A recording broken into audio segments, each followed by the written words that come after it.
नमस्कार, मैं कंचन MNS news live में आप सभी का स्वागत करती हूँ। आइए देखते हैं आज की खास खबरें।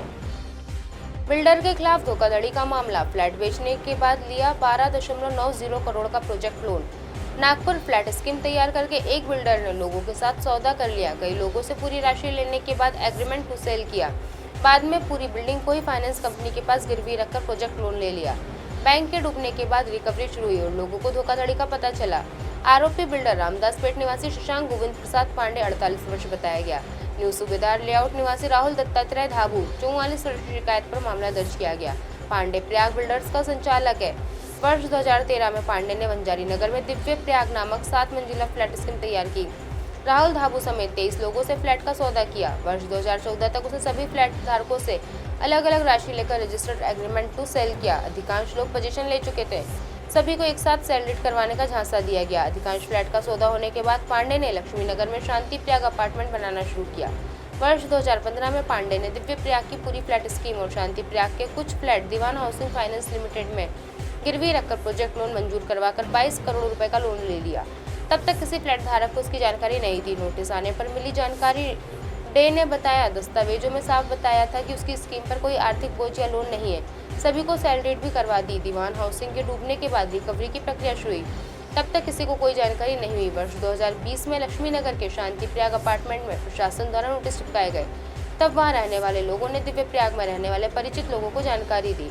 पांडे पर 12.90 करोड़ रुपए बकाया होने का पता चला। सभी ने पांडे से संपर्क किया।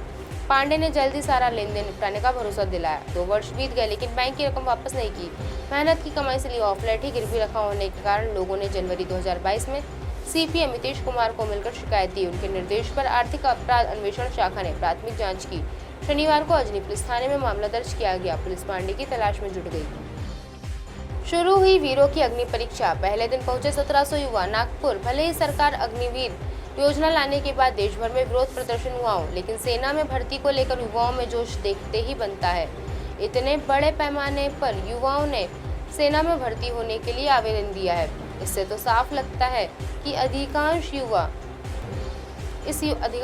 इस योजना का समर्थन कर रहे हैं और वह इसको लेकर बहुत दिलचस्प तरीके से अपनी सहानुभूति प्रकट कर रहे हैं। शनिवार से मानकापुर के विभागीय क्रीड़ा संकुल में वीर युवाओं की अग्नि परीक्षा शुरू हुई। बड़ी तादाद में गोंदिया जिले के युवा नागपुर परीक्षा देने आए। इन युवाओं को किसी प्रकार की परेशानी न हो, इसके लिए सैन्य अधिकारियों के साथ जिला प्रशासन ने अच्छा नियोजन भी किया है। 8 अक्टूबर तक चलने वाले इस भर्ती प्रक्रिया में बुल्ढाना को छोड़कर विदर्भ के 10 जिलों से आवेदन मंगवाए गए थे। आवेदनों की संख्या के हिसाब से हर दिन अलग अलग जिले के युवाओं को परीक्षा के लिए बुलाया गया है। पहले दिन गोंदिया जिले से 1700 युवा मैदान में थे। शुक्रवार रात 12 बजे उम्मीदवारों को संकुल में प्रवेश दिया गया। जिलाधिकारी विपिन ईटनकर ने खुद सैन्य अधिकारियों के साथ व्यवस्था का जायजा लिया। तड़के 4 बजे से ही उन्होंने मैदान में उतारा गया। दौड़ के बाद कोलैप्स और लॉन्ग जंप्स भी ली गई। रविवार को करीब 3087 उम्मीदवारों को बुलाया गया। नागपुर जोन से 60,000 आवेदन रक्षा विभाग के जनसंपर्क अधिकारी विंग कमांडर रत्नाकर सिंह ने बताया कि नागपुर में 2 वर्षों के बाद भर्ती रैली आयोजित की गई है। अग्निवीर बनने के लिए युवाओं में जबरदस्त उत्साह है। नागपुर जोन से 60,000 युवाओं ने भर्ती के लिए आवेदन दिया है।